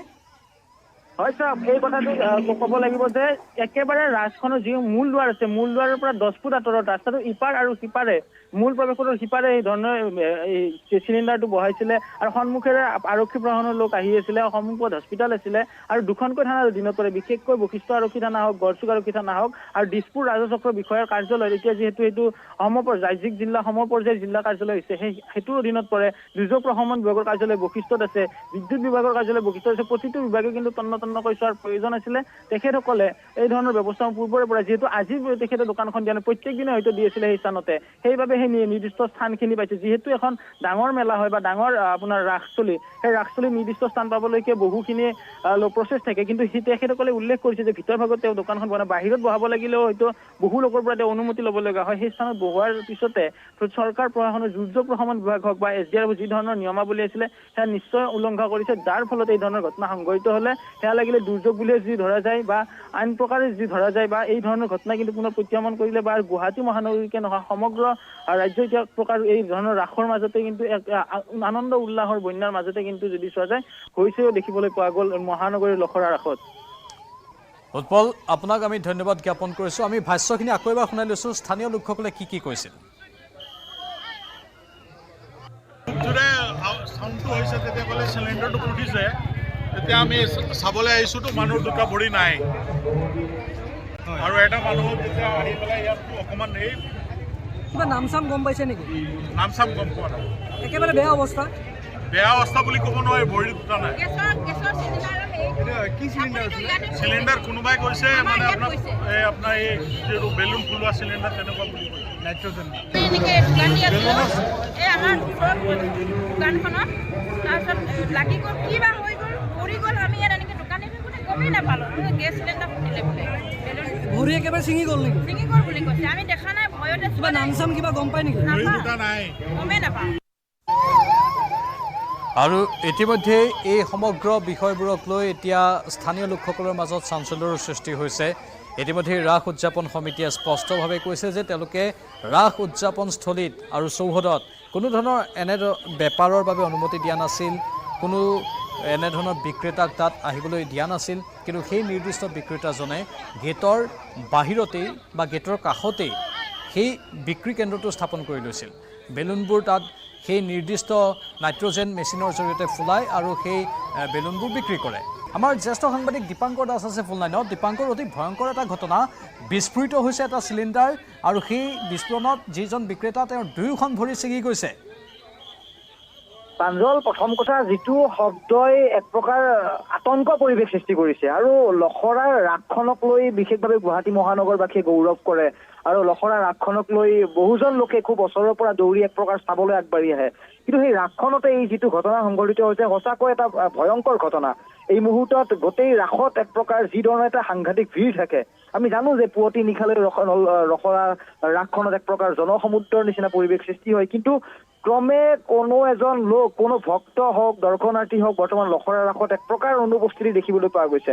আৰু যিটো ঘটনা ঘটি গ'ল কিছু সময় পূৰ্বে, আমি এক্সক্লুজিভ ভিজুৱেলছ এই মুহূৰ্তত নিউজ 18 অসম নথিতে দৰ্শকসকলক দেখুৱাই আছো, য'ত স্পষ্টভাৱে দেখিবলৈ পোৱা গৈছে এখন 108ৰে কিদৰে এজন আঘাতপ্ৰাপ্ত লোকক তাৰ পৰা উদ্ধাৰ কৰা হৈছে আৰু দুজন নে কি আমাৰ সতীৰ্থ সাংবাদিক উৎপলে জনাইছে যে দুজন লোক এই মুহূৰ্তলৈকে নিৰুদ্দেশ হৈ আছে। তেওঁলোক ক'ত আছে বা ক'ৰ পৰা ক'লৈ তেওঁলোক হঠাৎ নাইকিয়া হৈ পৰিল, এই ধৰণৰ ঘটনাও তথ্য প্ৰকাশ পাইছে। কিন্তু আৰক্ষীয়ে গোটেই ঘটনাটোক কিদৰে ওচৰৰ পৰা গৈ তেওঁলোকে তদন্ত আৰম্ভ কৰিব, এয়া ডাঙৰ কথা। কাৰণ এটা অস্বাভাৱিক বিস্ফোৰণ, অস্বাভাৱিক বিস্ফোৰণ দীপাংকৰ, ই আশংকাও কঢ়িয়াই আনিছে। কাৰণ গুৱাহাটীত আমি এনেধৰণৰ মেলা বা কিবা অনুষ্ঠানতেই দেখিবলৈ পাওঁ, দুৰ্গা পূজাৰ সময়তো দেখিবলৈ পাওঁ, সেই গেছ বেলুনৰ পয়োভৰ ঘটে, তেনেধৰণেই ফুলাই ফুলাই বিক্ৰী কৰে। যদি এনেধৰণেই এইবোৰ চিলিণ্ডাৰ বিস্ফোৰিত হ'বলৈ হয়, ই অশনি সংকেত হ'ব পাৰে। সেয়াই কোনো বহি যিটো নীতি নিয়ম থাকে সেয়া যেন সকলো উলংঘা কৰি একাংশ ব্যৱসায়ীয়ে এই ধৰণৰ ব্যৱসায় চলায়। ঠিকে আছে, ব্যৱসায় চলিছে, কিন্তু যিটো প্ৰশাসন নামৰ এটা ব্যাগুণ বিভাগ আছে, কাৰণ এইখন ৰাজধানী চহৰ গুৱাহাটী মহানগৰী, এয়া কোনো নলবাৰীত ৰাস হৈ থকা নাই, এয়া কোনো হাউলিত ৰাস হৈ থকা নাই, য'ত এই ধৰণৰ এটা ঘটনা সংঘটিত হ'ব, য'ত জনসমুদ্ৰৰ নিচিনা পৰিৱেশ এটা সৃষ্টি হ'ব, আৰু এই ঘটনা ঘটিলে দায়ী কোন হ'ব? বহু কেতবোৰ গুৰুত্বপূৰ্ণ বস্তু আহিব। কিন্তু যিখন ৰাসক লৈ গুৱাহাটীবাসীয়ে গৌৰৱ কৰে, পুনৰ কৈছো লখৰা ৰাস, যিখন এইবাৰ 14 সংখ্যক, আৰু আমি প্ৰথম বছৰৰ পৰা হয়তো আমাৰো শৈশৱকালৰ পৰা এই ৰাসখনৰ সৈতে আমিও খুব ওচৰৰ পৰা জড়িত, কিন্তু এই ধৰণৰ ঘটনা কাহানিও হোৱা নাছিল। আৰু যিদৰে ব্যৱসায়ৰ এক প্ৰকাৰ উপদ্ৰৱ আৰু এই ধৰণৰ ঘটনা, যিটো নাইট্ৰজেন গেছৰ এক প্ৰকাৰ চিলিণ্ডাৰৰ পৰা এই যিটো বিস্ফোৰণ কাণ্ড সংঘটিত হৈছে, বহুজন লোককে কিন্তু আতংকিত কৰিছে। আৰু যিটো ঘটনা আজি কিছু সময় পূৰ্বে সংঘটিত হৈছে, সঁচাকৈ আমি এই মুহূৰ্তত পুনৰ সেই কথাই উল্লেখ কৰিম যে এই ঘটনাক লৈ এক প্ৰকাৰ আতংকিত হৈছে লখৰাবাসী, গুৱাহাটীবাসী। কাৰণ দূৰ দূৰণিৰ পৰা গুৱাহাটীৰ বিভিন্ন চুকে কোণৰ পৰা বিভিন্নজন লোক আহি তেওঁলোকে এই ৰাসখন উপভোগ কৰাৰ বাবে তেওঁলোকে পৰিয়ালৰ সৈতে সময় অতিবাহিত কৰে। কিন্তু সেইখনি ৰাসতে এই ধৰণৰ ঘটনা এটা সংঘটিত হৈছে, য'ত এক প্ৰকাৰ কৈছো যে অকল্পনীয় যিটো কথা কোনোপধ্যে কোনো এজন লোকে মানি ল'ব নোৱাৰিব যে বিস্ফোৰণৰ নিচিনা ঘটনা সংঘটিত হৈছে, য'ত এজন লোক গুৰুতৰভাৱে আঘাতপ্ৰাপ্ত হৈছে, তাকো সংকটজনক বুলি আমি জানিব পাৰিছো। সেই লোকজনৰ পৰিচয় এই মুহূৰ্তলৈকে উদ্ধাৰ হোৱা নাই, যিজন লোকৰ আনকি ভৰি ছিঙি গৈছে, আৰু দুজন লোক সন্ধানী হৈ আছে। গতিকে কিছু আৰু সময় লাগিব, আপডেট আহিব প্ৰাঞ্জল। নিশ্চয় দীপাংকৰ, আপডেট আহিব, আমি অপেক্ষা কৰি আছোঁ। কিন্তু এই মুহূৰ্তত যিখিনি আমি তথ্য পাইছোঁ, সেই লোকজন যাৰ ভৰি ছিঙি গৈছে তেওঁ বিক্ৰেতা, আৰু তেওঁৰ ভৰিৰ মাজত সেই চিলিণ্ডাৰটো লৈ বেলুনবোৰ ফুলাই আছিল আৰু তেনেধৰণে বিক্ৰীও কৰি আছিল। এতিয়ালৈকে সৌভাগ্যৰ বিষয় যে অন্য কোনো লোক হতাহত হোৱাৰ খবৰ অহা নাই। সাধাৰণতে বেলুন বা এনেধৰণৰ সামগ্ৰীৰ প্ৰতি শিশুসকল আকৰ্ষিত হয় আৰু শিশুসকলে সেইবোৰ কিনিবলৈ যায়। যদি কিবা কাৰণত তাত এটি শিশু থাকিলহেঁতেন, কেনে অৱস্থা হ'লহেঁতেন দীপাংকৰ? সঁচাকৈ চিন্তনীয়, যিটো আমি বাতৰি সম্প্ৰচাৰ কৰিছো, এয়া এটা ভয়ংকৰ খবৰৰ আগজাননী বুলি ক'ব পাৰি। আৰু যিটো ঘটনা ঘটি গ'ল, এই ঘটনাটোক লৈ এই মুহূৰ্তত আমি তাকেই প্ৰশ্ন কৰিব বিচাৰিছো যে দায়ী কোন? ৰাস পৰিচালনা সমিতিয়ে বিভিন্ন ধৰণে তেওঁলোকে মতামত প্ৰকাশ কৰিব, আৰু আৰক্ষী প্ৰশাসন, এয়া কৈছো যে লখৰা ৰাস, য'ত গুৱাহাটীৰ ডাঙৰ খবৰ দিছো, ভয়ংকৰ এটা দুৰ্ঘটনা লখৰা চাৰিআলিত। এজন বাইক আৰোহী অতি সংকটজনকভাৱে দুখন গাড়ীৰে মুখামুখি AS01 মই গাড়ী নাম্বাৰ, গাড়ীখন আগবাঢ়ি ধৰিছে, ডাঙৰ ঘটনা, আক্ৰমণ কৰিছে, কিলেৰে আক্ৰমণ কৰা হৈছে, আৰু এজন বাইক আৰোহী অতি সংকটজনক। আৰু আন এটা ঘটনা প্ৰাঞ্জল, যদি আমি নিউজ ডেস্কে যদি খবৰটো শুনি আছে, তেতিয়াহ'লে ক'ম যে আমি এই মুহূৰ্তত এই ফুল প্লেট সহ আমি আমি যাব লাগে যে লখৰাত ভয়ংকৰ পথ দুৰ্ঘটনা, এজন বাইক আৰোহী অতি সংকটজনক। আমি দূৰৰ পৰা আমি গোটেই খেদি গৈছে। দীপাংকৰ, য'ত ৰাস উদযাপনস্থলীত বিস্ফোৰণ হ'ল, এই চিলিণ্ডাৰটোৰ তাৰ কাষতেই দুৰ্ঘটনা হৈছে। একদম কাষতে, মই কৈছো যে আমি অন স্পট উপস্থিত আছো, আৰু আমাৰ কেমেৰাৰ সন্মুখতে এটা ভয়ংকৰ দুৰ্ঘটনা। মই পুনৰ কৈছো যে যদি আমাৰ দেখছে গোটেই আমি যদি দুৰ্ঘটনাটোৰ বিৱৰণ দিয়ক দীপাংকৰ। মই সেই কথাই কৈছো, এখন তীব্ৰবেগী চাৰিচকীয়া বাহনে, যিখন এখন ইয়ন বাহন বুলি সন্দেহ কৰা হৈছে, একাংশ লোকে আৰক্ষী খেদি গৈছে পিছে। আনফালে আমি দেখিছো যে এখন বাইক মুখামুখি সংঘৰ্ষ, আৰু বাইকজন যিজন আৰোহী আছিলে অতি সংকটজনক অৱস্থাত, তেজেৰে এক প্ৰকাৰ লুতুৰি পুতুৰি। আমি কিছু ভিজুৱেল সংগ্ৰহ কৰিম প্ৰাঞ্জল, কিন্তু মই চকুৰে যিসমূহ দৃশ্য দেখি আছো, সেই দৃশ্য এই মূৰত বৰ্ণনা কৰি আছো। গুৱাহাটীত ভয়ংকৰ পথ দুৰ্ঘটনা। আমি এক্সক্লুজিভ এই মূৰত খবৰ দিছো যে লখৰাৰ উৰণীয়া সেতুৰ তলৰ যিটো চাৰিআলি, য'ত লখৰাৰ পৰা ওলাই অহাৰ পৰা এখন বাইক তীব্ৰবেগে আহিছে, আহি এখন চাৰিচকীয়া বাহনেৰে মুখামুখি সংঘৰ্ষ হৈছে। আৰু যিকোনো প্ৰকাৰে হয়তো আমি এটা সন্দেহ কৰো যে পিছে আৰক্ষীয়ে খেদি গৈছে আৰু বাহনখন হয়তো কৰা এটা হ'ব পাৰে। কিন্তু যিজন বাইক আৰোহী অতি সংকটজনক অৱস্থাত আমি এই মুহূৰ্তত আমি দেখিছো উদ্ধাৰ কৰা হৈছে, আৰু পিছে আৰক্ষীৰ বাহনত এই মুহূৰ্তত সেই বাইক আৰোহীজনক উঠাই থকা হৈছে। কিন্তু যিটো আমি দেখিছো যে অংগ পতংগ আমি বৰ্ণনা কৰিব নোৱাৰো, কিন্তু ভয়ংকৰ এটা দুৰ্ঘটনা প্ৰাঞ্জল এই মুহূৰ্তত।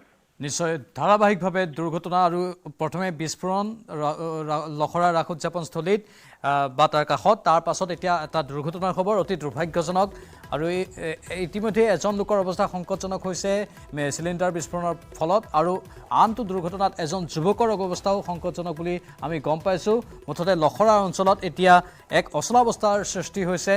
ৰাস উদযাপনস্থলীতো বহু লোকৰ সমাগম হৈ আছে, তাৰ ঠিক কাষতে যিহেতু এই দুৰ্ঘটনাটো সংঘটিত হৈছে, সেয়েহে কিছু হাহাকাৰময় অৱস্থাৰ তাত সৃষ্টি হৈছে।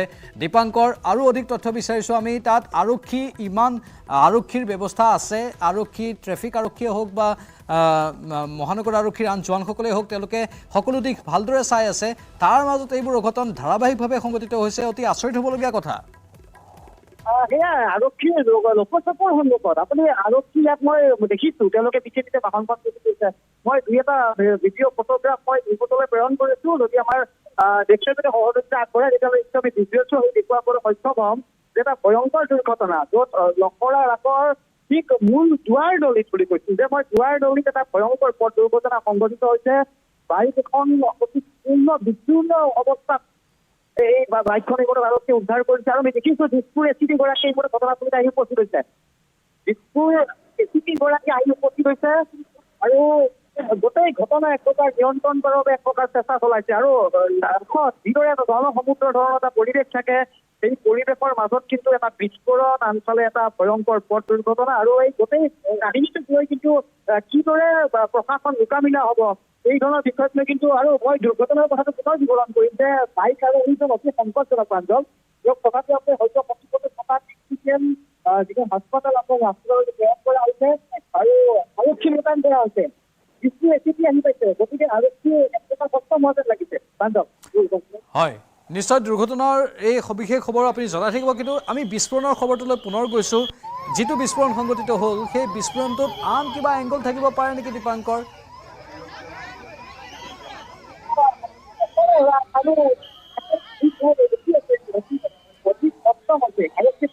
ৰাসৰ বাহিৰৰ আছে সেই দোকান পোহাৰসমূহ বৰ্তমান বন্ধ কৰি দিছে আৰু যিকোনো প্ৰকাৰীভাৱে ইয়াৰ যিটো ভিৰ কোনো প্ৰকাৰে নিয়ন্ত্ৰণলৈ আনিব পাৰে সেয়া আমি দেখিবলৈ পাইছোঁ।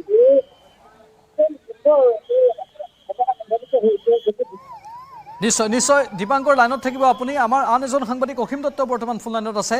অসীম, যিহেতু প্ৰথম অৱস্থাত এখন ব্যক্তিগত খণ্ডৰ হস্পিটেলত নিয়া বুলি খবৰ ওলাইছিল এই আঘাতপ্ৰাপ্ত লোকজনক চিলিণ্ডাৰ বিস্ফোৰণৰ, তাৰপাছত এতিয়া গুৱাহাটী চিকিৎসা মহাবিদ্যালয় হস্পিটেলত নিয়া বুলি খবৰ আহিছে।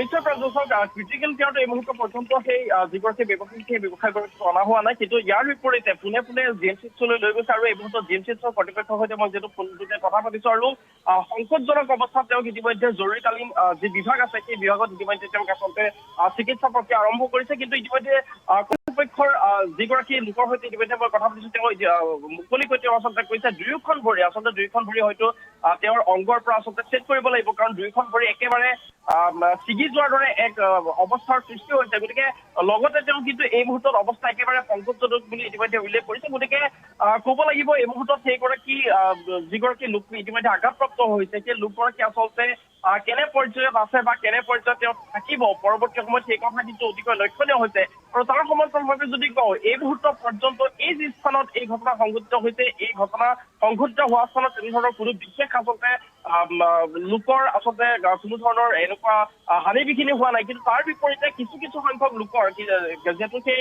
ব্যৱসায়ীজনৰ আশে পাশে বিভিন্ন লোক আছিল, তেওঁলোকৰ কাৰোবাৰ হয়তো কাণত অলপ তেওঁলোকে আঘাত পাইছে আৰু কিছু সংখ্যক লোকৰ ভৰিত কিছু সামগ্ৰী আচলতে চিটিকি পৰাৰ বাবে আঘাত পাইছে। কিন্তু তাৰ বিপৰীতে এই লোকগৰাকী এই ব্যৱসায়ীগৰাকীৰ দৰে গুৰুতৰভাৱে কিন্তু আঘাতপ্ৰাপ্ত কোনো লোক হোৱাৰ খবৰ এই মুহূৰ্ত পৰ্যন্ত অহা নাই। প্ৰাঞ্জল, অসীম লাইনত থাকিব, পৰৱৰ্তী সময়ত আমি আকৌ কথা পাতিম।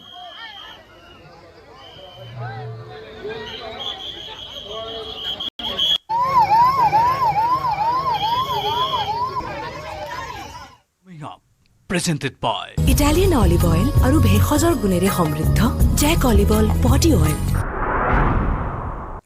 তিনিচুকীয়াৰ ডিব্ৰুগড়ৰ ঘটনাৰ মূল অভিযুক্ত নাৱৰীয়া অমৰীশ নিপুণৰ আত্মসমৰ্পণ। কিছু সময়ৰ পাছতে লৈ আহিম এই খবৰ।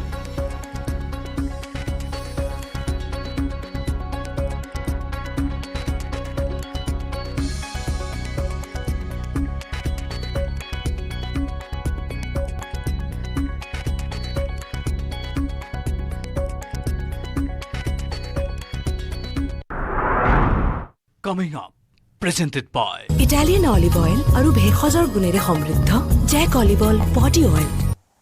সময় হৈছে বাণিজ্যিক বিৰতিৰ। সৰ্বোত্তম TMT লগা এইটো মাইথান ষ্টিল নহয়, সস্তা হয় বছ। ষ্ট্ৰং মানে মাইথান ষ্টিল।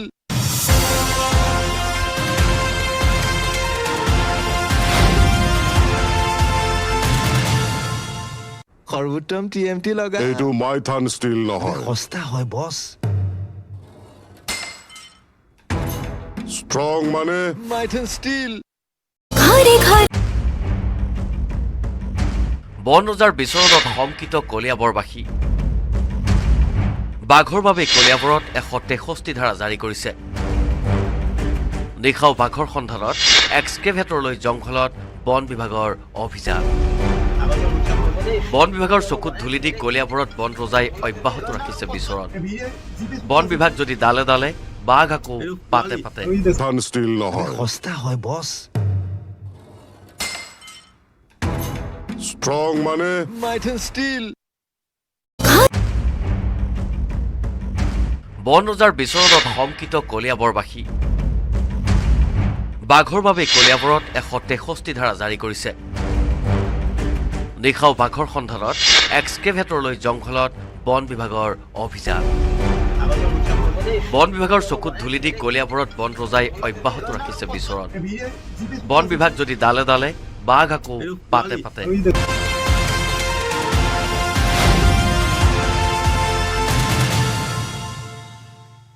ইতিমধ্যে আমি জনাইছিলো যে লখৰাৰ ৰাস মহোৎসৱত বিস্ফোৰণ সংঘটিত হৈছে নাইট্ৰজেন চিলিণ্ডাৰ বিস্ফোৰণ হৈ অভাৱনীয় পৰিস্থিতিৰ উদ্ভৱ হৈছে বিস্ফোৰণত ছিগিল এজন লোকৰ দুয়োখন ভৰি আহত লোকজনক GMCHত ভৰ্তি কৰোৱা হৈছে ইয়াৰ পৰিস্থিতি আমি দেখুৱাইছো লখৰাৰ ৰাস মহোৎসৱৰ ঠিক সন্মুখত এই ঘটনা সংঘটিত হৈছে উদ্যোক্তাৰ সৈতে ইতিমধ্যে আমি কথা পাতিছিলোঁ তেওঁলোকে দাবী কৰিছে যে ৰাস উদযাপনস্থলীৰ ভিতৰত প্ৰৱেশ কৰিবলৈ দিয়া হোৱা নাছিল এনেধৰণৰ বেপাৰীসকলক কিন্তু তেওঁলোকে বাহিৰত নিজাববীয়াকৈ দোকানৰ ব্যৱস্থা কৰিছিল তাত বহু লোকৰ সমাগমো হয় আৰু সেই লোকসকলৰ মাজত সামগ্ৰীবোৰ বিক্ৰী কৰাৰ বাবে এই ব্যৱস্থা হাতত লৈছিল কিন্তু যিজন বিক্ৰেতা তেওঁ এই নিৰ্দিষ্ট গেছ চিলিণ্ডাৰটো ভৰিৰ মাজত লৈ বেলুনবোৰ ফুলাই আছিল আৰু সেই ফুলোৱা বেলুনবোৰ বিভিন্নজনক বিক্ৰী কৰিছিল ভয়াৱহ কথাটো হ'ল যে এনেধৰণৰ বেলুন বিক্ৰেতাৰ কাষত শিশুসকল বেছি যায় কাৰণ সেই ৰং বিৰঙী বেলুনবোৰে শিশুসকলক আকৃষ্ট কৰে অভিভাৱকৰ সৈতে যোৱা শিশুসকল আকৃষ্ট হৈ সেই বিক্ৰেতাবোৰৰ কাষত যায় কি হৈছে ভয়ংকৰ কথা আৰু এনেধৰণৰ বেপাৰী বা বিক্ৰেতাক আমি গুৱাহাটীৰ বিভিন্ন প্ৰান্তত দেখিবলৈ পাওঁ বিশেষকৈ উৎসৱৰ বতৰত সেইসকল বিক্ৰেতাৰ পয়োভৰ ঘটে আৰু তেনেধৰণৰ যদি বিস্ফোৰণৰ ঘটনা এই বিস্ফোৰণটোৱে এটা প্ৰশ্নবোধক চিহ্নৰ উদ্ৰেক কৰিছে যদি এনেকৈ এইবোৰ গেছ চিলিণ্ডাৰৰ বিস্ফোৰণ হ'ব পাৰে তেনেহ'লে যিকোনো সময়ত তেনেধৰণৰ গেছ চিলিণ্ডাৰৰ হয়তো বিস্ফোৰণ হোৱাৰ আশংকা থাকে সেইফালৰ পৰা চাব গ'লে প্ৰশাসনে এই বিষয়বোৰ ভালদৰে চোৱা চিতা কৰা দৰকাৰ কেনেধৰণে তেওঁলোকে অনুমতি পালে এইবোৰ মুকলিকৈ বিক্ৰী কৰাৰ বা এনেধৰণে নিৰ্দিষ্ট গেছ চিলিণ্ডাৰবোৰ ব্যৱহাৰ কৰাৰ সাধাৰণতে এইবোৰ গেছ চিলিণ্ডাৰ নাইট্ৰজেনৰ গেছ চিলিণ্ডাৰ ৱেল্ডিং বা তেনেধৰণৰ কামত ব্যৱহাৰ কৰা হয় আৰু তাত সাৱধানতামূলক বহুখিনি পদক্ষেপ ল'ব লগা হয় কিন্তু সেই বিক্ৰেতাজনে লোৱা নাছিল কিছু ভাষ্য আহি আছে আমি ভাষ্য শুনাইছোঁ চিলিণ্ডাৰটো ফুটিছে এতিয়া আমি চাবলৈ আহিছোঁতো মানুহ দুটা ভৰি নাই আৰু এটা মানুহ যেতিয়া আহি পেলাই ইয়াততো অকণমান এই কিবা নাম চাম গম পাইছে নেকি নাম চাম গম পোৱা নাই একেবাৰে বেয়া অৱস্থা বুলি ক'ব নোৱাৰে ভৰি দুটা নাই চিলিণ্ডাৰ কোনোবাই কৈছে মানে আপোনাৰ এই যিটো বেলুন ফুলোৱা চিলিণ্ডাৰ তেনেকুৱা বুলি কৈছে নাইট্ৰজেন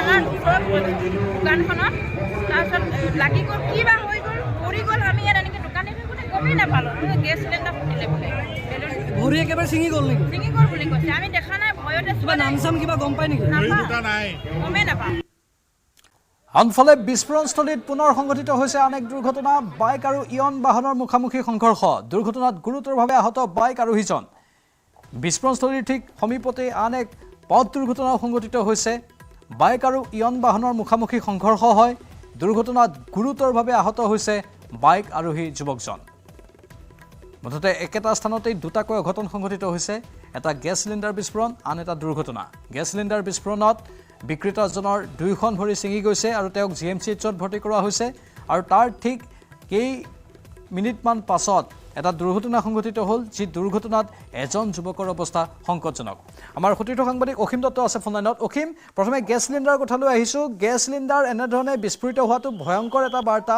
আৰু এইসকল বিক্ৰেতাৰ বিভিন্ন সময়ত পয়োভৰ ঘটে আৰু তেওঁলোকে উৎসৱৰ বতৰত এইবোৰ বিক্ৰী কৰে এতিয়া প্ৰশাসনে এই গেছ চিলিণ্ডাৰবোৰ এনেধৰণে মুকলিভাৱে ব্যৱহাৰ কৰাৰ ক্ষেত্ৰত কিবা নিষেধাজ্ঞা বা নীতি নিয়ম বান্ধি দিয়া নাই নেকি চাওক প্ৰাঞ্জল জুনৰ 26 জুন তাৰিখে ফাঁচী বজাৰৰ ফেৰী টাৰ্মিনেলত একেদৰে ঘটনা এটা সংঘটিত হৈছিল যিটো ঘটনা আচলতে এখন ফেৰী কাম চলি থকাৰ মাজতে এখন ফেৰী আচলতে ফাটি গৈছিল আৰু সেই যি ঘটনা সেই ঘটনাৰে পুনৰাবৃত্তি বুলি ক'লেও ভুল কোৱা নহ'ব এই স্থানত যি বৰ্তমান সময়ত এই ঘটনা সংঘটিত হৈছে আৰু এই ঘটনাৰ আচলতে চাওক সেই ৰাস কমিটিৰ ভুলৰ কথা আমি ক'বলৈ নাযাওঁ কাৰণ ৰাস কমিটিৰ ভিতৰৰ যি বাউণ্ডেৰী আছে সেই এলেকাৰ ভিতৰত যদি আপুনি প্ৰৱেশ কৰে বা সেই এলেকাৰ ভিতৰত যদি আপুনি এখন ব্যৱসায়িক প্ৰতিষ্ঠান দিয়ে তেনেহলে সেই তাৰ বাবে অনুমতি ল'ব লাগে আৰু সেই অনুমতি সেইগৰাকী ব্যৱসায়ীও কিন্তু বিচাৰিছিল ৰাস কমিটিৰ পৰা কিন্তু ৰাস কমিটিয়ে যেতিয়া চিলিণ্ডাৰৰ কথা গম পালে গেছ চিলিণ্ডাৰটোৰ কথা গম পালে তেতিয়া তেওঁলোকে অনুমতি প্ৰদান নকৰিলে যাৰ ফলত তেওঁ সেই গেটৰ বাহিৰত তেওঁ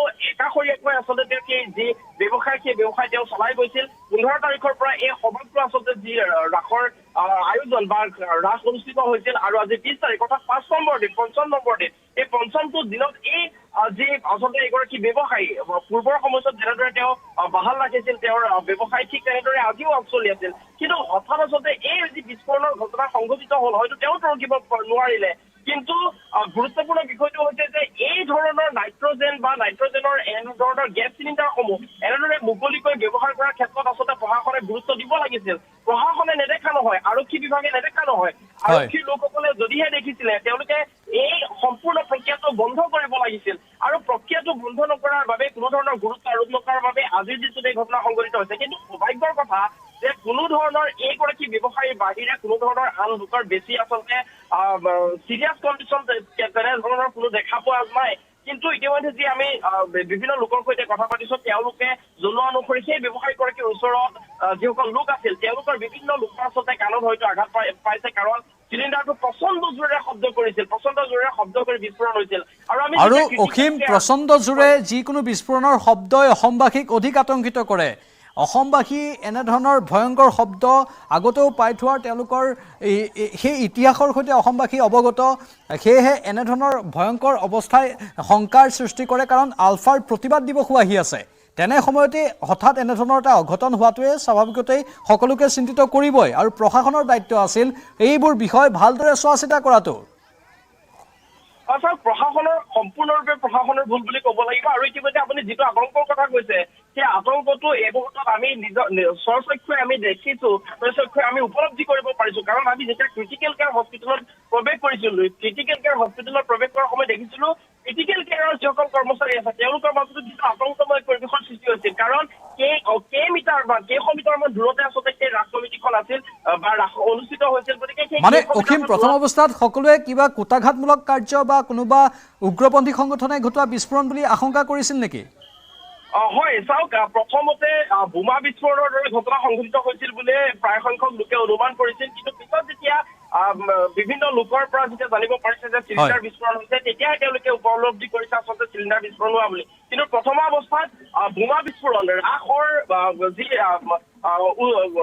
পৰিৱেশ সেই ৰাসৰ পৰিৱেশৰ মাজত বা ৰাসৰ সেই অনুষ্ঠিত হোৱা সেই এলেকাটোৰ ভিতৰত আচলতে কোনো লোকে বোমা বিস্ফোৰণ কৰিছে নিশ্চয় গুৰুত্বপূৰ্ণ খবৰ দীপাংকৰ দাসো আছে আমাৰ সৈতে দীপাংকৰ বোমা বিস্ফোৰণ বুলি প্ৰথম অৱস্থাত সকলোৱে সন্দেহ কৰিছিল যিহেতু আলফাৰ প্ৰতিবাদ দিৱসো আহি আছে সেয়েহে বহুতে আশংকা কৰিছিল যে হয়তো আলফাই ক'ৰবাত কুটাঘাত সংঘটিত কৰিলে বুলি স্বাভাৱিকতে সেয়াই আমি সন্দেহ কৰিব লাগিব কাৰণ যিটো বিকট শব্দ সেয়া দূৰ দিগন্তলৈ এক প্ৰকাৰ সম্প্ৰসাৰিত হৈছিল আৰু যিটো শব্দ কিন্তু এক প্ৰকাৰ লখৰাবাসীয়ে নহয় আপুনি গোটেই এলেকাটো যদি মই বৰ্ণনা কৰোঁ তেতিয়াহ'লে এইটো বিকট শব্দই কিন্তু প্ৰতিজন লোককে আতংকিত কৰি তুলিছিল আৰু যিটো খবৰ আমি জনাই আছো যে এটা নাইট্ৰজেন জাতীয় এটা চিলিণ্ডাৰ বিস্ফোৰণ হৈছে চিলিণ্ডাৰটো বিস্ফোৰণৰ ফলত এজন লোকৰ দুখন ভৰি ছিগি গৈছে দুজন লোক সন্ধানহীন হৈছে সন্ধানী হৈ থকা লোক দুজনৰ প্ৰকৃত পৰিচয় আৰক্ষীয়ে উদ্ধাৰ কৰিব পাৰিব কাৰণ আতংক যিটো কথা কোৱা হৈছে লখৰাৰ ৰাসত বৰ্তমান যিদৰে এটা ভিৰ পৰিলক্ষিত হয় কাৰণ যিমানেই আপুনি চাওক যে আজি ৰাসখন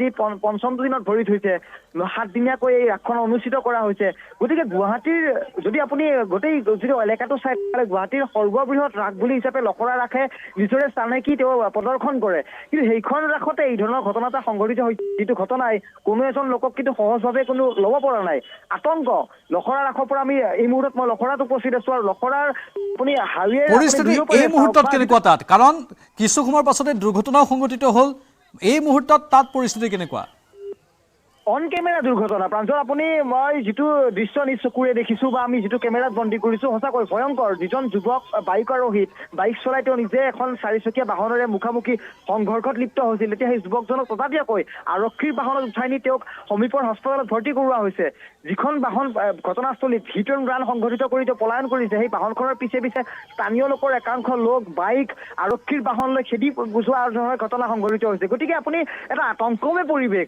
বিভিন্ন সংখ্যক লোক বৰ্তমান ৰাসৰ পৰা ওলাই আহিছে যিটো ২৭ নম্বৰ ৰাষ্ট্ৰীয় ঘাইপথ এই ঘাইপথৰ দুয়োপিনে এটা অভাৱনীয় যান জঁটৰ পৰিৱেশ বিভিন্নজন লোক কোনপিনে কোনফালে গৈছে ৰাসৰ যিটো স্থান সেই স্থান তেওঁলোকে ত্যাগ কৰিছে কিন্তু যিটো ঘটনাৰ বিৱৰণ আমি জনাই আছো সঁচাকৈ খুব ভয়ংকৰ কাৰণ যিটো শব্দই প্ৰতিজন লোককে এক প্ৰকাৰ আতংকিত কৰিছে ভয়ংকৰ শব্দ আৰু আপুনি উল্লেখ কৰিছে যে সন্মুখত আলফাৰ প্ৰতিষ্ঠা দিৱস আৰু সেই দিৱসক লৈ আৰক্ষীয়ে কেওফালে তেওঁলোকে তালাচী তেওঁলোকে ব্যৱস্থা তেওঁলোকে দাঙি ধৰিছে বা তেওঁলোকে তালাচী ব্যৱস্থা চলাইছে তাৰে মাজতে পাণবজাৰত নৌ এণ্ট্ৰিৰে পলাই যোৱা ল'ৰা এজনক আৰক্ষীয়ে খেদি ঘটনা এটা বৰ্বৰ ঘটনা সংঘটিত হ'ল গতিকে লিংকটো চাওক আপুনি সেই লিংকতে আন এটা বিস্ফোৰণৰ ঘটনা সংঘটিত হ'ল এয়া বোমানে নাইট্ৰজেন গেছ চিলিণ্ডাৰ প্ৰথম অৱস্থাত এক প্ৰকাৰ অনুসন্ধানমূলক আছিলে গোটেই ঘটনাটো কিন্তু যেতিয়া গোটেই ঘটনাৰ ৰহস্য ভেদ হ'ল গম পোৱা গৈছে যে এটা নাইট্ৰজেন গেছৰ চিলিণ্ডাৰ যিটো গেছ চিলিণ্ডাৰৰ সহায়ত গেছৰ বেলুন ফুলোৱা হয় সেইসমূহ বেলুন সাধাৰণতে আকৃষ্ট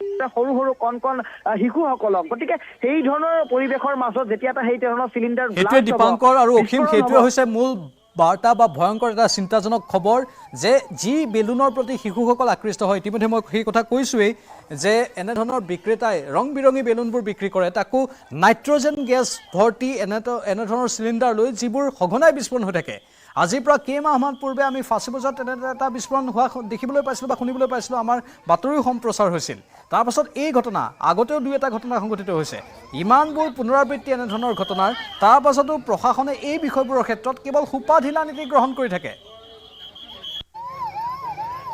আৰু প্ৰশাসনে এইসমূহ তেওঁলোকে কেৱল ভেক ভাওনাৰ দৰে গোটেই ঘটনাখন তেওঁলোকে ৰচনা কৰে কেইবাবাৰো এই ধৰণৰ ঘটনাই এক প্ৰকাৰ নীতি দেখুৱাই গৈছে আৰক্ষীয়ে প্ৰশাসনে গোটেই ঘটনাৰ সৈতে মোকামিলা কৰে কিন্তু এই ধৰণৰ ঘটনাৰ বিৰুদ্ধে বা কিদৰে এটা ব্যৱস্থা ল'ব লাগে এই ধৰণৰ ঘটনাক লৈ কিন্তু এক প্ৰকাৰ শিক্ষা নলয় প্ৰশাসনে যিটো ঘটনা আজি পুনৰাবৃত্তি হ'ল আপুনি আন প্ৰান্তত আপুনি হয়তো আজি এই বাতৰি সম্প্ৰচাৰ হোৱাৰ পিছতে কিন্তু হয়তো আপুনি এনেকুৱা ধৰণৰ আমাৰ তালৈ খবৰ আহিব যে হয় নলবাৰী ৰাস হাউলি ৰাস আদি বিভিন্ন প্ৰান্তৰ ৰাসত থাকে এই ধৰণৰ হাইড্ৰজেন বা নাইট্ৰজেনযুক্ত যিসমূহ চিলিণ্ডাৰ থাকে সেইসমূহ নিষিদ্ধ ঘোষণা কৰা হ'ব গতিকে এই ধৰণৰ ব্যৱস্থা বা এই ধৰণৰ ঘটনালৈ বাট চাই থাকে প্ৰশাসনে প্ৰথম কথা সেইটো যি ঘটনাই শিক্ষা দিব যি ঘটনাৰ এক প্ৰকাৰ নীতি ল'বলৈ চেষ্টা নকৰে প্ৰশাসনে সেই ধৰণৰ ঘটনাই কিন্তু পুনৰাবৃত্তি হয় শিক্ষা ল'বলৈ চেষ্টা কৰে প্ৰশাসনে যাৰ ফলত হয়তো কালি এই ধৰণৰ ঘটনা যদি পুনৰাবৃত্তি নহওক যাৰ বাবে এক প্ৰকাৰ অভিযান এখন নাটকৰ ৰূপত এক আমি দেখিবলৈ সক্ষম হ'ম লাইনত থাকিব আপুনি দীপাংকৰ উৎপলো আছে আমাৰ সৈতে ফোন লাইনত উৎপল যিহেতু ইতিমধ্যে আমি গোটেই বৰ্ণনাখিনি আগবঢ়াইছোঁ অতি ভয়ংকৰ পৰিস্থিতিৰ উদ্ভৱ হ'ল